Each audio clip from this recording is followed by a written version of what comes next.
Headquartered in Lansing, Triterra has been creating healthier communities throughout Michigan since 2008. Their expertise in brownfield development, environmental consulting, and natural resource management needs provides practical solutions for developers, property owners, and governmental entities. For responsive service tailored to your best interests, call the Triterra team at 517-702-0470 or visit triterra.us. Welcome to the Conversations from Mackinac series of Michigan Reimagined with Chris Buck, live from the Grand Hotel at the 2026 Policy Conference. This special session is sponsored generously by Triterra and the Gillespie Group. I am now here with the Honorable Mayor Maureen Brosnan from the city of Livonia. Welcome to the show, Maureen. Thanks, Chris. I'm really excited to be here. Thank you. Yeah, well, I mean, it's such a great conference, and the topics that are being discussed are varied, and you've got some exciting things going on in your city, and you're proud to share them with you. So I'm really grateful that we could get you on air. So for those not familiar, and I can't imagine who that would be, share a little bit about the city of Livonia, kind of where you're situated, population, elements of the city, demographics, whatever you might want to share. So we're a city of about 95,000 people, 4,000 businesses, big headquarters for companies like NYX, Trinity Health's headquarters is here, Masco is here, Ford has a major production plant here. So, and two colleges, Schoolcraft College, Madonna University, both located in the city. Okay. 36 square miles. We are the 8th largest city in Michigan, and our claim to fame is that when you're in Livonia, we are the biggest little small town you will ever experience. Our neighborhoods are our strength, and our subdivisions are really what make us a special and unique community. We've got the most acreage for park space of any city in Wayne County except for Detroit, and that's only because they get to count Belle Isle. Oh, there you so go. Aside from that, you're not going to find more park opportunities. 3 golf courses in Livonia. A lot of reasons why people come here to live, work, and play. Happens to be 48152 is one of our zip codes. It's one of the hottest zip codes nationwide to be moving into right now. Affordable housing, lowest tax rate in Wayne County. You can't beat it. Bang, how about that? I Phenomenal. It sounds like you might have said that once or twice. No, I love the pride. It oozes out of you clearly. My wife and I comment regularly when we find people that are doing what they're meant to do. It really resonates and it shows, and you seem to be one of those people. I'll add you to our list of specials. Born and raised in Livonia, Sounds so like I bleed it. Yeah. So I did some economic development work in a municipality, so I'm familiar with like the master planning process and trying to figure out, future land use maps and all that kind of stuff. So talk to me a little bit about your goals. I mean, obviously you're very happy with what you've established and what you are, but outside of the project that we're going to talk about and really dive into deeply, what are some of the other macro targets that you have and goals and ways that you think you want to improve your community? So there's a big concept that Livonia residents really started to build back in 2017 that got codified in a vision for the city called Livonia Vision 21. 21 because that was the year that it was supposed to take off in, and it did. Okay. And it started out with a reimagining of our master plan, understanding that as we grew and needed to develop as a city, that housing was going to be the mainstay. And while we've got, 33,000 homes in Livonia, there is this need for multifamily residential housing. There's a need for more, you hear this a lot. Yeah, absolutely. More apartments, more townhouses, more condos. Seniors need to be finding a place to move out of their 3-bedroom ranch and into a condo type thing. So we invested a lot in doing a new master plan for the city that calls for that. In that master plan, though, it also calls for us to imagine areas in our 36 square mile community where there are these centers. Downtowns is kind of the name that people are most familiar with. Yep. And so City Center at 5 in Farmington is one. We also have what we believe is another area at the corner of Plymouth and Farmington Road. We have another at Farmington and 7 Mile Road. And you can begin to see businesses building up and developing around that with apartment opportunities, with townhouse opportunities. Yep. The one we're going to talk about today is the oldest area of development in Livonia, and maybe the area most in need of reimagining, and that's the Plymouth and Farmington area. Got it. And so that is going to lead us to the Alfred Noble site. Is that right? You have an RFP out to try to get people to come and share with you their vision on investing and turning this site into something special, a new downtown for you. So who was Arthur Noble, or what's the history behind, it's a building and a site, or is it just the building itself? It's a building that sits basically a 2,600 square foot building, constructed in 1967. It's mid-century modern architecture. Gunnar Burkert, who was involved in designing the World Trade Center, was part of the design team on this building. So it's got some history to it. It's got some really distinct lines, and it resides on a 4-acre parcel in Livonia at the corner, almost the corner of Plymouth and Farmington Road. Okay. So 546 feet of frontage on Plymouth Road, which is one of our most traversed thoroughfares in the city. Okay. So it sits right next to the first shopping mall that was ever built in the United States. What? That has since been regenerated and, transformed, and it looks all new. It doesn't look historic anymore. But it also sits next to our most densely populated residential areas. Okay. These are your starter homes. These are where families come to raise their kids. It's also where seniors go to retire. These are Okay. your 3-bedroom ranches in Livonia, and they're on 70-foot lots. So it's that close neighborhood feel that you get. This is one of the more walkable areas of our community where there is a large contingency of restaurants that are there as well.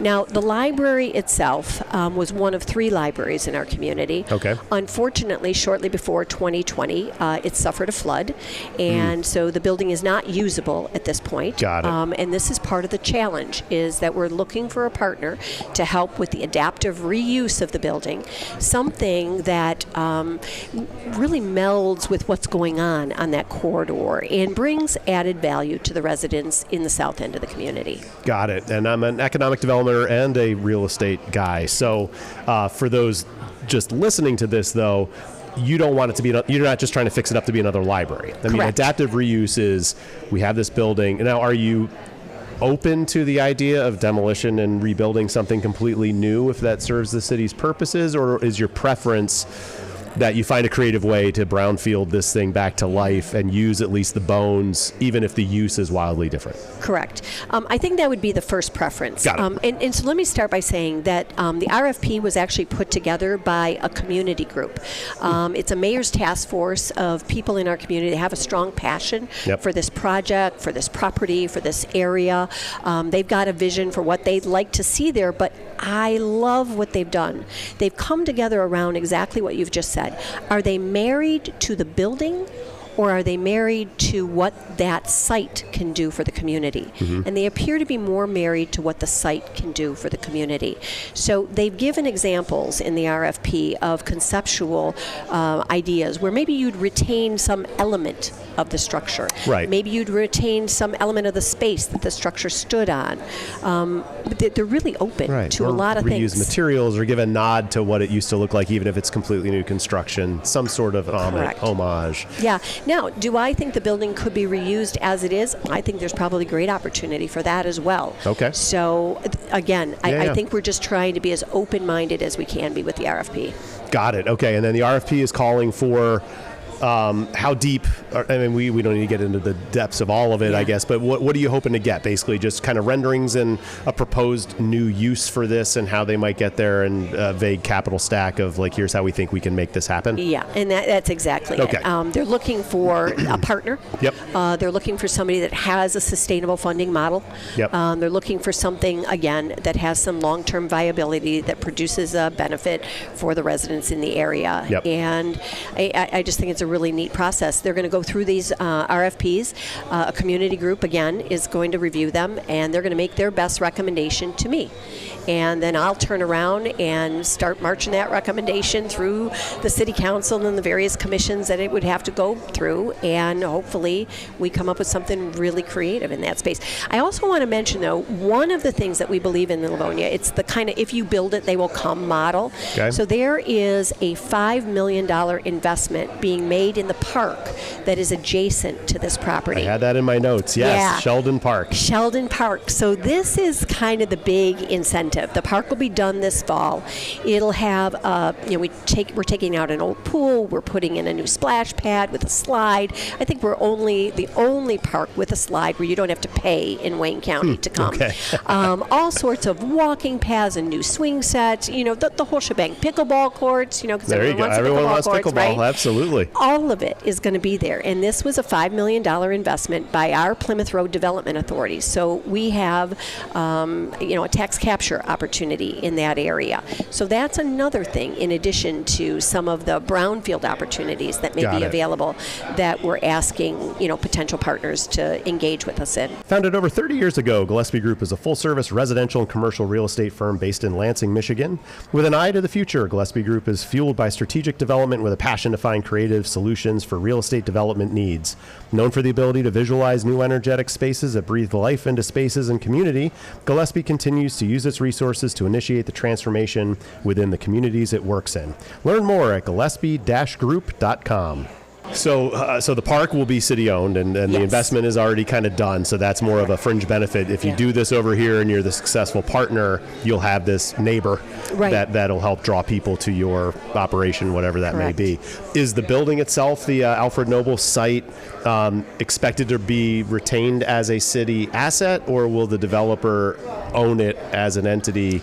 But obviously but building what you want them to build. Yeah, so all of those opportunities are on the table. Okay. Again, the scope of the RFP is really broad, from purchase to lease. There's a lot of different ways to look at this. Yep. Yeah. Just as long as the end zone is what the community wants. What the community wants, right. The way it's structured is certainly flexible. Correct. That's Correct. fantastic. I know, Okay. it is really exciting. Have you done kind of a needs analysis for that particular corner or that part of town? Like, do you have an idea as to what you think there's a pent-up demand for, or what might be successful? Again, this group in the community did a bit of a needs analysis. All of that data is in the RFP, but it really does. It runs the gamut from, would we want a STEM center there? Mm-hmm. Do we want a coffee shop? Do we want a bookstore? I mean, it really, people dreamed about, they dreamed it all. So that's the developer's homework, though, too, is to give you a compelling reason to believe that what they want to build there is what the community needs, right? Exactly. So they have to sell that to you as well, too, Yeah. which is good. They need to do their homework. Exactly. I mean, if they're going to invest in it, they need to believe that the project will be successful, not just say, you told us this is what was needed and now it's not successful. Yeah. So that makes a ton of sense. And if this conference is evidence of anything, it's evidence of the fact that there are creative thinkers out there like that. I've had a chance to meet with a number of developers, specifically talking about the RFP, and there isn't one of them that's walked away and said, nah, not for me. They've all, you can see the wheels turning with all of them. Right. Yeah. Good for you. Well, I mean, to me, it seems like success is assured. I mean, with your energy, and if you were any part of putting this work group together to go get this to happen, I got to believe that they're all 5-star people that are going to help you get where you're trying to head to. Thanks, Chris. Anything else about the city of Livonia that you think the world needs to know? Oh, my you gave us a big dose. Yeah. There's a lot to talk about in the city. We recently did a project that was really designed to be that if you build it, they will come model. Yep. We just finished construction on a senior center, a new senior center for our community. We had one that was an old church. Okay. We adapted it. We reused it twice, but it had gone through its useful life. So we benefited from a lot of big fundraising, $28 million in money that we raised in order to build the project, and no increase to taxpayers. And now we've got this beautiful new senior center attached to our recreation center. And for people who are traveling through or by or in Livonia, you gotta stop at the Kirksey Recreation Center. We did a major renovation there this summer that just wrapped up, and we cut the ribbon on it. Great outdoor play space, splash pad inside. So even if you don't go into the center, all residents can enjoy it. And it is really the hallmark of our community. So there's great opportunity for advancement and development, all around that city center at 5 Mile and Farmington area as well. So, but we're going to start here on Plymouth Road. Right. Yeah, there you go. We're going to start by taking a look at what we can do on a small basis. I'm sold. Jeff, you and I think we need to buy this property and put it together. I'm fired up. This is fantastic. That's great. Thank you so much. How can people follow along? Is the RFP online somewhere? It is. If they go to www.livonia.gov under Livonia Built, they will find it there. That's where we keep track of all of our building and development projects that are going on.